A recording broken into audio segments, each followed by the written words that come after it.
আসসালামু আলাইকুম। সবাই কেমন আছেন? আশা করি ভালো আছি, আমরাও ভালো আছি। তো আজকে চলে আসছি এই ট্যাংরা মাছের রেসিপি নিয়ে। এগুলো হাইব্রিড ট্যাংরা। তো চলুন দেখা যাক এগুলো কীভাবে রান্না করা যায়।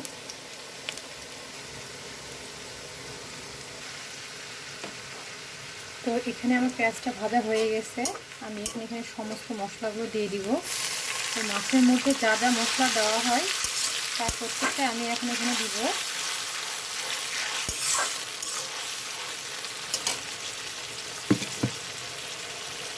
প্রথমে আমি দিলাম আদা রসুন,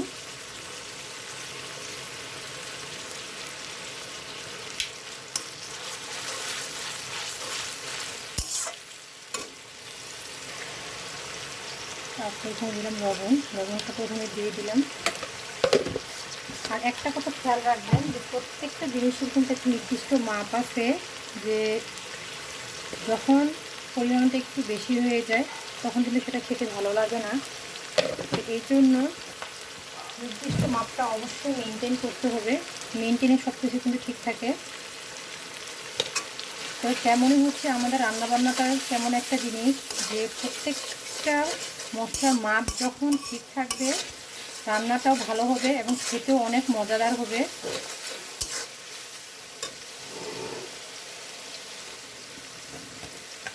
আমি আমার প্রত্যেকটা রান্নায় এই ধনিয়ার গুঁড়া অ্যাড করি, এটা আমার ভালো লাগে। এটা হচ্ছে অপশনাল, আপনারা দিতেও পারেন নাও দিতে পারেন, তবে আমার ভালো লাগে বিধায় আমি এটা দিই। মশলাটা আমি বেশ ভালোভাবে কষিয়ে নিব।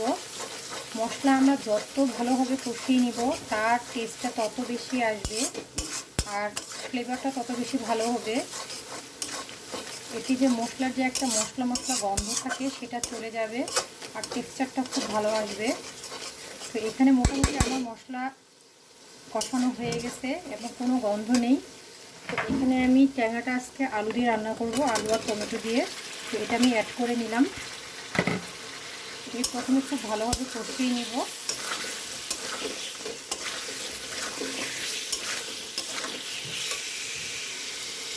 পরে দেখা যাবে কি হলো। তো আমার এখানে আলুটা প্রায় 3 থেকে 4 মিনিট কষানো হয়ে গেছে। পরে যেহেতু আমি আর কষাবো না, তো এখানে আমি পানি দিয়ে দিলাম।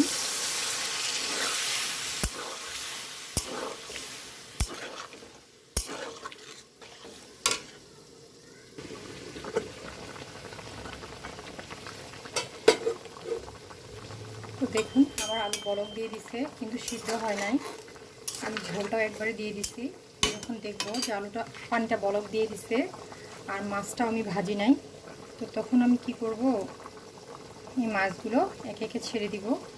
যেহেতু এগুলো আমি আজকে ভাপায় রান্না করব, তো আলু আর মাছ একসাথে সিদ্ধ হবে। এভাবে রান্না করলে খেতে অনেক মজা লাগে।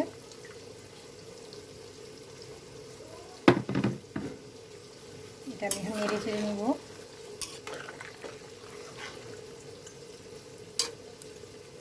এটা আপনাদের যার যা ইচ্ছা আপনারা সেভাবে খেতে পারবেন।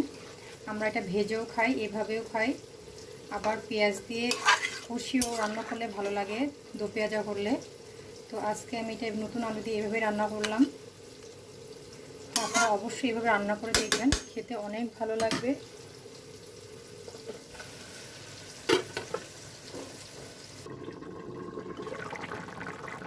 দেখুন আমার রান্নাটা মোটামুটি শেষের দিকে।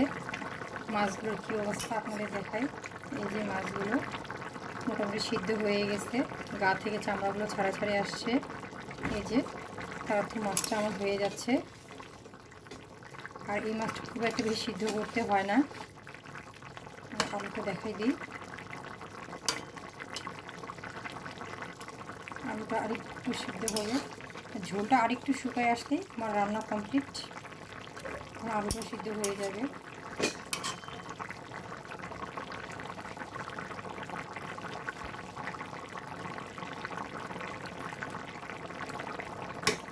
যখন ঠিক আছে, এখন এখানে ঝোলটা আমি আরেকটু কমাই নিব। আপনারা যদি চান যে ঝোল খাবেন আপনারা এভাবে নামাই নিতে পারেন আলুটা সিদ্ধ করার পরে। তো আমি ঝোলটা আরেকটু শুকিয়ে নিব, যার জন্য আরেকটু চুলার মধ্যে রাখবো। আর ধনিয়া দিয়ে জিরা গুঁড়ো দিয়ে পুরো নামিয়ে নিব। তো এভাবে কারা কারা ট্যাংরা মাছ খেতে ভালোবাসেন অবশ্যই কমেন্টের মাধ্যমে জানাবেন। আর আমার রান্নাগুলো যাদের ভালো লাগে বা যারা দেখতে চান তাদেরকে অবশ্যই আমার পেজে অ্যাড হতে হবে। আর আমার পেজে অ্যাড হতে হলে নেটওয়ার্ক নিপা আক্তার দিয়ে সার্চ দিয়ে অবশ্যই সেখানে একটা ফলো দিতে হবে। আমার সম্পূর্ণ ভিডিওটি পেতে হলে আপনাদের ইউটিউব চ্যানেলে ঘুরে আসতে হবে, আর অবশ্যই সেখানে একটি সাবস্ক্রাইব করে দিতে হবে।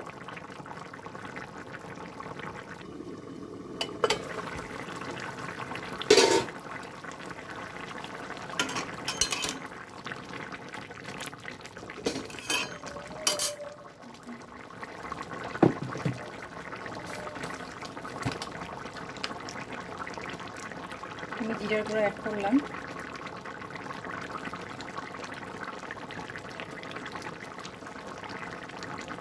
ট্যাংরা মাছের জিরার গুঁড়োটা একটু বেশি লাগে, ট্যাংরা মাছের যে একটা নিজস্ব গন্ধ আছে সেটা ভালো লাগে না খেতে। তারপরে আমি ধনিয়া দিয়ে দিলাম।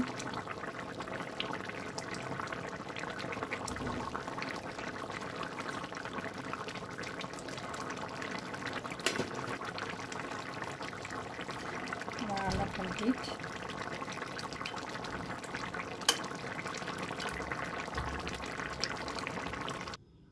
তো এই তো আমার ফাইনাল লুক। ঠিক আছে, আজকের মতো আল্লাহ হাফিজ, আসসালামু আলাইকুম।